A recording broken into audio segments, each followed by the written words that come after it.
The year is 410 AD. The Roman Empire, once a beacon of strength and civilization, is now crumbling under its own weight. The Roman Empire, once so strong, was getting weaker. Internal strife and external pressures were tearing it apart.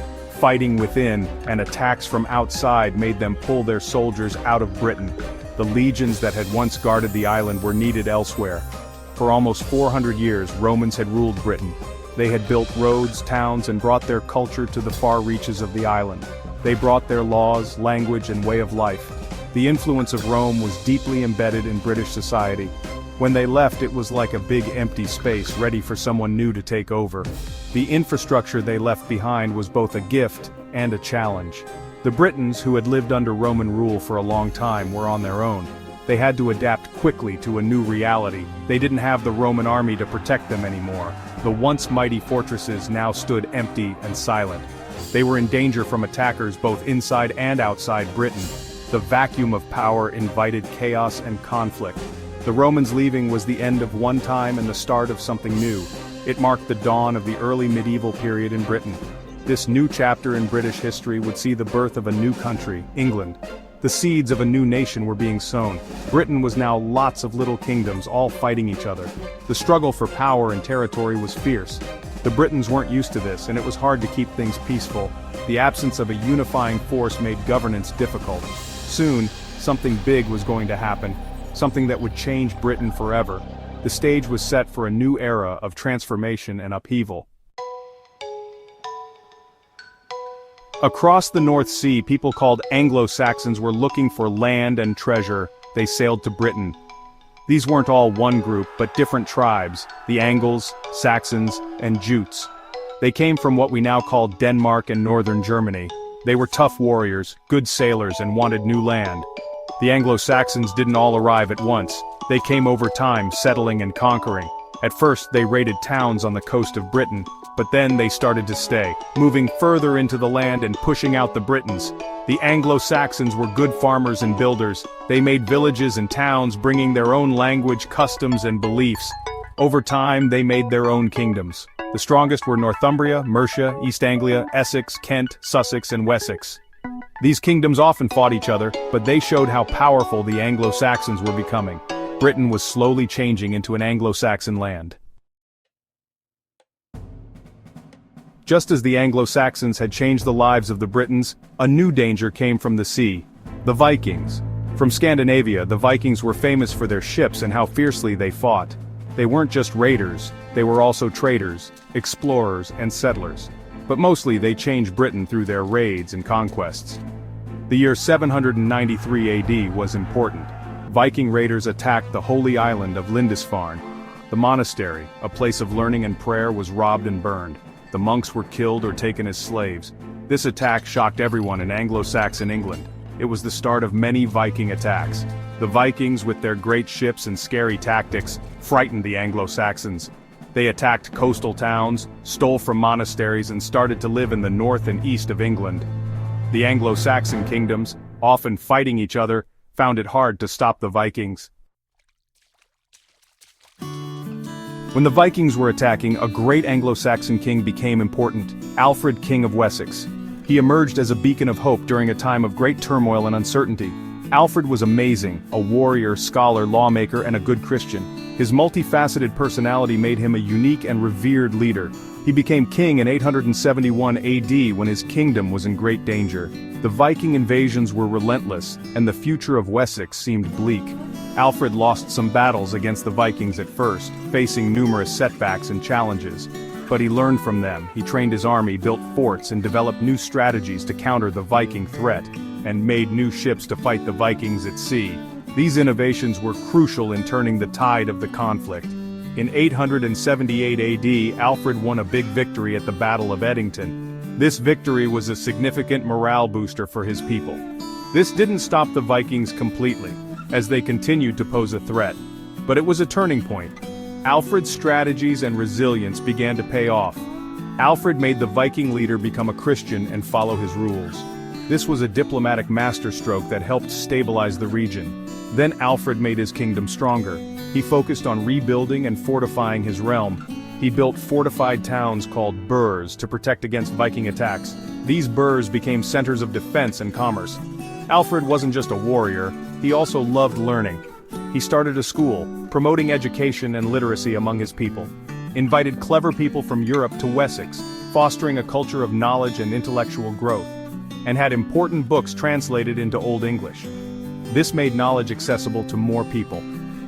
Alfred's time as king was a good time for Wessex. His reign brought stability and prosperity to the region. It helped his successors unite England.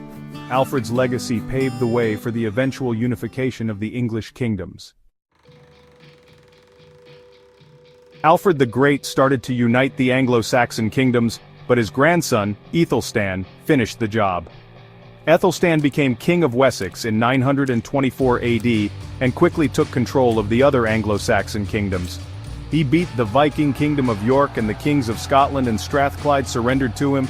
In 927 AD, Æthelstan did what no other Anglo-Saxon king had done: he united England. He was crowned King of the English at Kingston upon Thames. This was a very important moment in English history. For the first time, all the Anglo-Saxon kingdoms had one king. But not everyone liked this. Vikings and Celtic rulers teamed up to fight Æthelstan. This led to the Battle of Brunanburh, one of the most important battles in English history. The Battle of Brunanburh in 937 AD was a very important moment for Æthelstan and for England.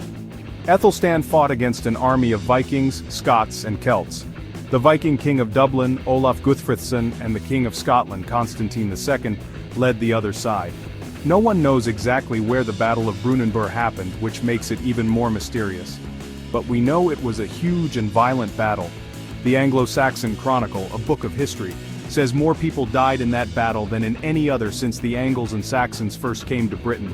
Æthelstan won. This made him the true king of the English and kept England united.